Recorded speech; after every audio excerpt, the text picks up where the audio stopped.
This steel changes everything. I've said that before. I've said it about S30V, I've said it about M390, I said it about S45VN in a parking lot outside a blade show while a guy in a Benchmade shirt handed me a brochure. I will probably say it again. This video is about the knife steel hype cycle.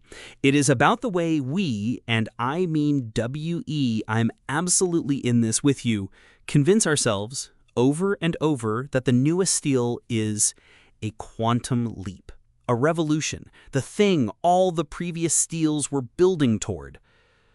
It is also about the fact that most of us use our knives to open Amazon boxes. We're going to be honest today. It's going to sting a little. I apologize in advance, mostly to myself. All right, let's go back. Way back. It's the 1960s. Buck Knives is making folders, cowboys are buying them, working men are buying them, the steel is 420HC. And for a long time, that was genuinely true. 420HC was tough, it was cheap to produce, it held up fine, Buck still uses it. It's still not a bad steel. But somewhere along the way, the forums got involved. And once the forums got involved, nothing was ever good enough again. By the 1990s, we'd discovered stainless steel in a serious way. AUS 8, 440C, the internet was brand new, knife forms were being born, and people were losing their minds. 440C is incredible corrosion resistance. This changes everything for EDC. Everything changed again. These are genuinely decent steels, by the way. AUS 8 is still in production knives today. It's fine. But fine doesn't sell forum posts. Fine doesn't get 47 replies in a thread titled AUS 8 versus the world. Early 2000s. This is where it gets serious. Chris Reeve starts putting 154cm in his Sabenzas, Spyderco starts pushing S30V, and the community described it as a quantum leap. I want you to hold on to the phrase quantum leap. We're going to hear it again. S30V was legitimately a step forward. Particle metallurgy, good edge retention, decent toughness, real improvement. But more importantly, it had a name. It had an alphanumeric designation that felt futuristic. S30V, like a fighter jet, like a robot. You could put it on a spec sheet. You could argue about it online. That matters more than you think. 2010s, S35VN drops. Same guys who swore by S30V, the guys who called it a quantum leap, those exact guys, they are now telling you that S35VN is the real deal. S30V was just the warm-up, the rough draft. I'm not making fun of them. I was one of them. Mid-2010s. Now we get into what I call the Bermuda Triangle of steel names. M390, 20CV, 24P. These are, and I want to be precise here, essentially the same steel, made by different manufacturers under different names because of licensing and marketing. The performance difference is negligible. The debate about which one is better has filled more forum pages than any other topic in knife history. Don't tell anyone I said that. Some people have built entire personalities around the differences between 20CV and M390. I don't want to take that from them. Then the chart gets complicated. LMAX, CTS204P, CPM3V, CPM4V. There are people, good people I respect, who have a laminated steel comparison chart in their wallet. They pull it out at knife shows like a treasure map. CPM3V is incredible for hard use. Incredible! If you are batoning logs or prying open car doors, 3V is magnificent. Most people buying 3V are opening granola bar wrappers. He shrugs. No judgment, just facts. 2020. Spyderco drops S45VN. Marginal improvement in edge retention, better fine edge performance, great toughness, genuinely a solid steel. And yes, immediately declared superior to S35VN by the people who declared S35VN superior to S30. We are a consistent people. And then, 2021, MagnaCut. Before I get to MagnaCut, I need to talk about the machine that turns steel into religion. YouTube knife reviewers. I love these guys. Some of them are my friends. And when a new steel drops, they will make, I am not exaggerating, a 17-minute video where they say the word steel more than they say any other word in the English language, including the. The fit and finish on this knife is exceptional. The handle feels incredible in hand. The lockup is solid. The deployment is buttery smooth. But what really sets this knife apart is the steel. We're talking MagnaMax here, and the MagnaMax steel is just the MagnaMax on this thing. The performance of the MagnaMax steel at this price point with the MagnaMax, the steel will be mentioned 14 times. The person who actually uses the knife to cut something will be mentioned 0 times. Then there's the scatter plot. You know the scatter plot. Edge retention on one axis, toughness on the other, every knife steel plotted like it's on a battlefield map.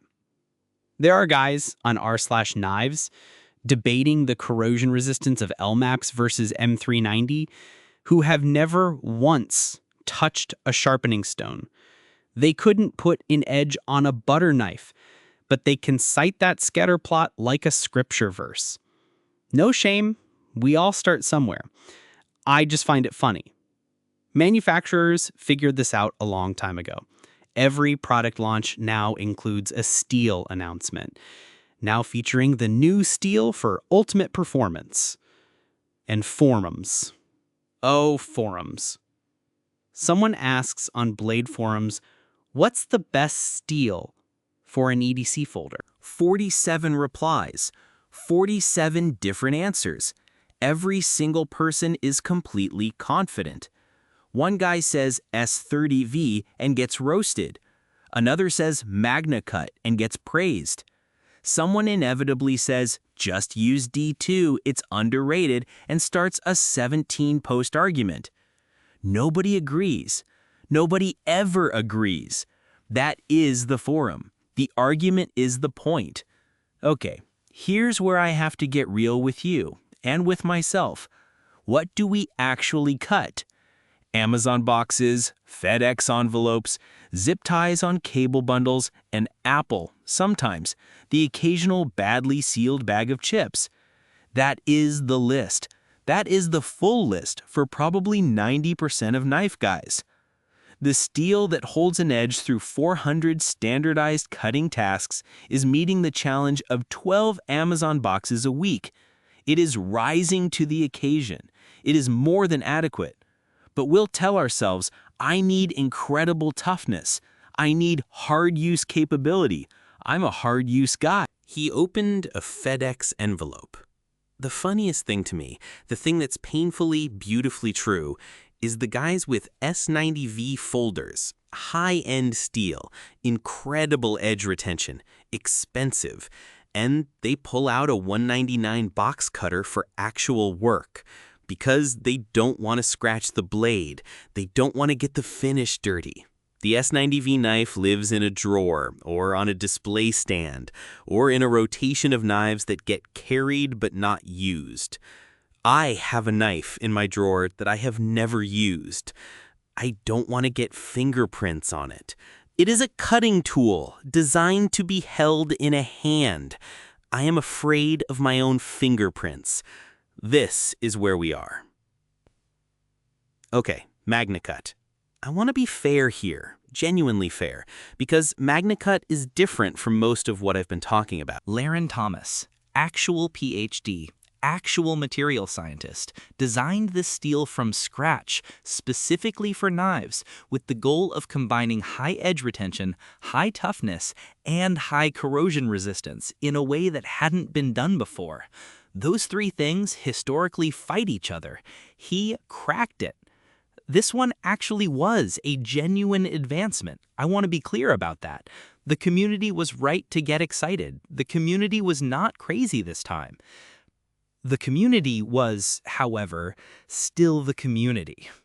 This is the greatest steel ever made. Everything before this is obsolete. I am listing my S35 VN knives. I have achieved steel enlightenment. People were selling their knives to buy MagnaCut knives because the steel changed. And then MagnaMax showed up. The exact same people, the ones who achieved steel enlightenment, the MagnaCut disciples, within, and I want to stress this, within months, the discourse shifted. MagnaCut is great. Don't get me wrong. MagnaCut is a legend. But have you heard about MagnaMax? I have heard about MagnaMax. And I know that somewhere right now, someone is designing the next one. And I've started wondering what they're going to call it. Ultimax? OmegaCut? Final Steel? And the thing is, I will read the announcement. I will watch the video. I will check the scatter plot to see where it lands. Because even genuinely good steels get discarded the moment something new appears. The cycle doesn't care about quality. The cycle only cares about new. The next steel will be better than MagnaMax, and MagnaMax will become what S30V is today, something people argue about in threads that start with, "Is this old steel still worth it?" And the answer will always be yes, and nobody will believe it. Here's what I actually think, and I mean this. The cycle is the hobby for a lot of people. For me, honestly, chasing the next thing is part of the enjoyment. It's the same reason people follow car releases or sneaker drops or new GPU generations. The anticipation, the research, the community argument, that's real, that's human, that's fine. But don't lie to yourself about why you want the new steel. Don't dress it up as a pragmatic, performance-driven decision when it's actually just excitement about something new.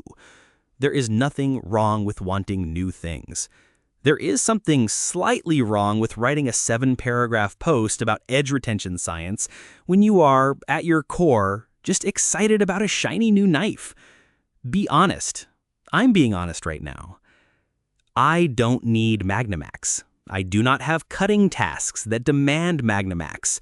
My life, my actual, real life, does not require it. The best steel is the one in the knife you actually like using. The one that fits your hand, the one you reach for when the box needs opening, the one that doesn't live in a drawer because you're afraid to breathe on it. Mine is 154 cm, has been for 20 years. It's not on anyone's top 10 steel list anymore, but it's on my belt every day. And it's still...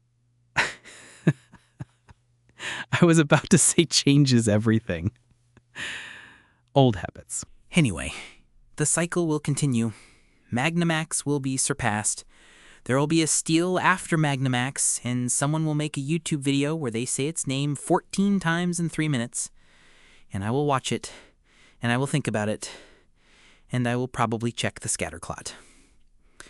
Now, if you'll excuse me, I need to go check if MagnaMax dropped in a Benchmade yet. Oh, it did.